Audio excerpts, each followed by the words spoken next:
Hello and welcome back to the Old McDonough YouTube channel. Today we'll be looking at Celtic's transfer plans heading into the summer, what Brendan Rodgers plans to do with the squad, and we'll be looking into players like Kieran Tierney, Dyson Maeda, Rio Hatate, and some potential incomings during the summer window. So if you do enjoy this video, don't forget to like and subscribe.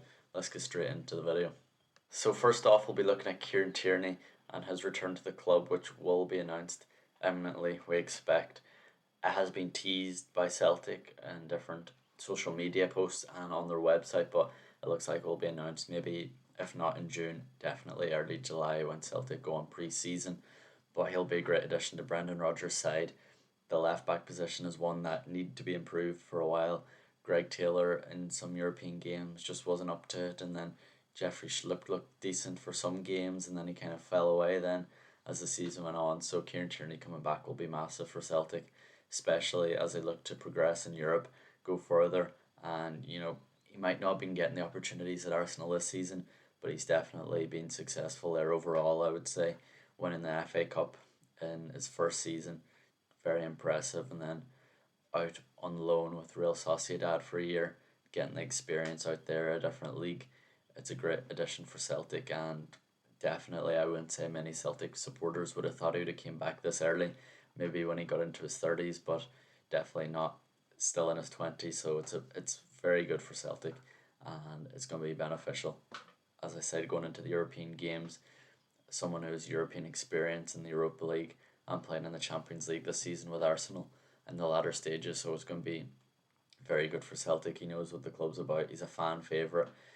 Defensively, going forward, balls into the box, Maeda hopefully on the end of some of the crosses and stuff like that, and potentially a different striker, which we'll look at later in the video. So I think every Celtic supporter just can't wait to see Kieran Tierney in the Celtic lineup again. Another thing with Tierney as well, he's had experience at European level internationally with Scotland getting to the Euros. He's a major part for Scotland, playing in the back five under Steve Clarke, getting to the Euros last summer in Germany.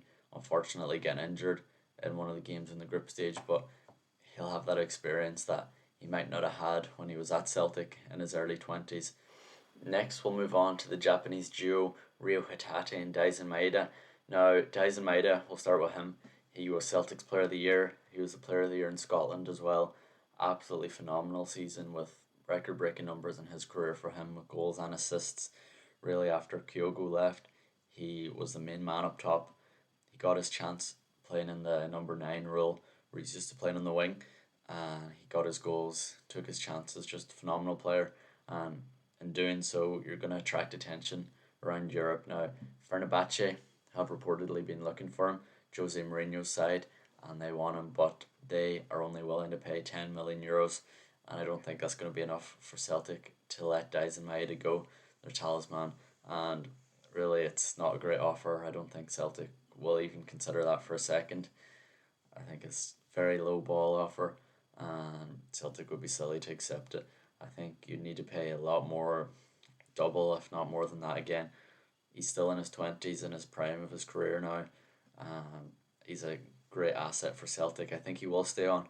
I think that's very important because a player like that, the press that he brings, it's not easy just to replicate that overnight and signing a player. And the price you have to pay to get a player like that would be extortionate in this market. So to let him go for 10 million, don't think that'd be an option at all. And Fenerbahce, they didn't win the Turkish league last season, so that's another thing. No guaranteed Champions League football.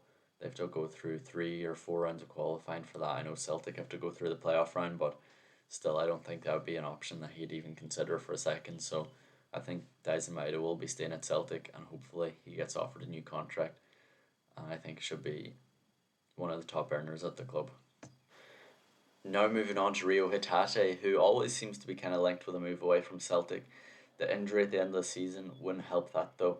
There's no real time scale on when he'll be back fully fit, but Rio Hatate always seemed like he was edging away from Celtic. He's been here 2 or 3 seasons now, and it feels like this would have been the right time to say goodbye.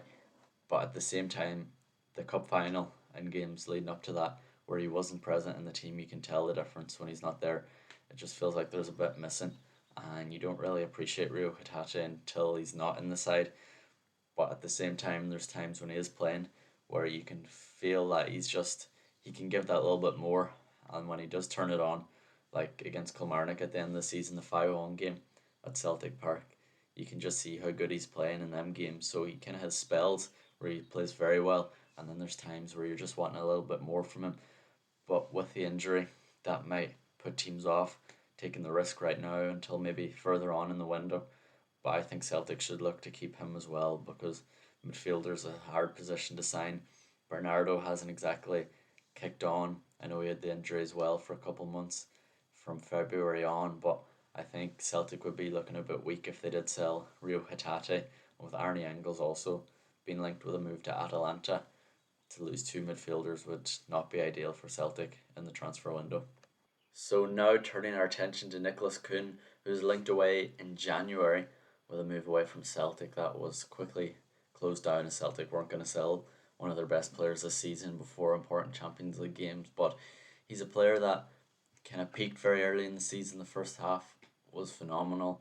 The game against Leipzig, them 2 goals, and then there's just so many standout games, standout goals. Ross County away, he got Hearts away. His numbers were just incredible. And then as it came into the second half of the season, he kind of tailed off a little bit, going games without contributing to a goal or an assist. And then he gets the goal against Bayern at the Allianz Arena, which was just massive and gave Celtic hope in that tie. But it always felt in the second half of the season that maybe he wanted away, maybe a move was on the cards for the summer, but we weren't sure.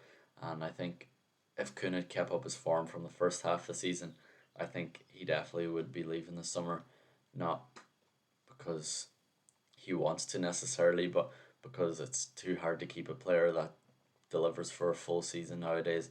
I think a team in England would have been all after him, and maybe even other parts of Europe as well. So I think Kuhn, I don't know if he'll necessarily leave due to the second half of the season he's had. I think he'll stay personally.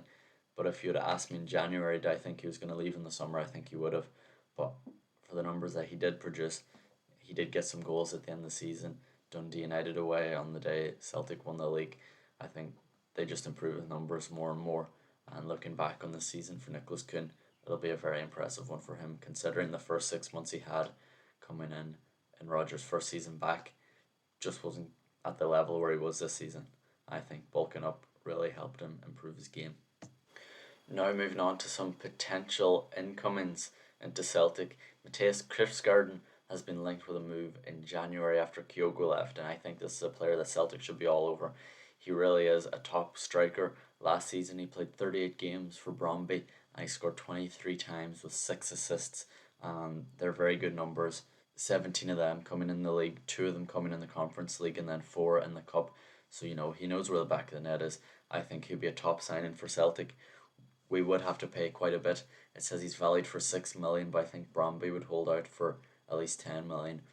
Clubs like Frankfurt have also been looking at him, so Celtic's got tough competition. But something that Celtic can offer that Frankfurt maybe can't offer is the fact that he would be playing first team football week in, week out for Celtic, and with hopefully Champions League football as well coming his way. So I think he'd be a great addition to the squad. Competition for Maeda. Try to get the best out of him as well. He said yesterday in a press conference with Ireland that he expects Celtic to sign a striker, and if they were to sign a striker, I think this would be a great addition to the squad. So in conclusion, Brendan Rodgers has some exciting decisions to make regarding the squad this summer transfer window, with players like Kieran Tierney returning to the club, the Japanese boys Maeda and Hatate, Kvistgaardern, who hopefully is coming into the squad, and hopefully holding on to Nicholas Kuhn as well. So if you did enjoy this video, don't forget to like and subscribe. There'll be more content coming over the summer as well. So yeah, don't forget to like, subscribe, and notifications on. I'll catch you all in the next video. Thanks for watching.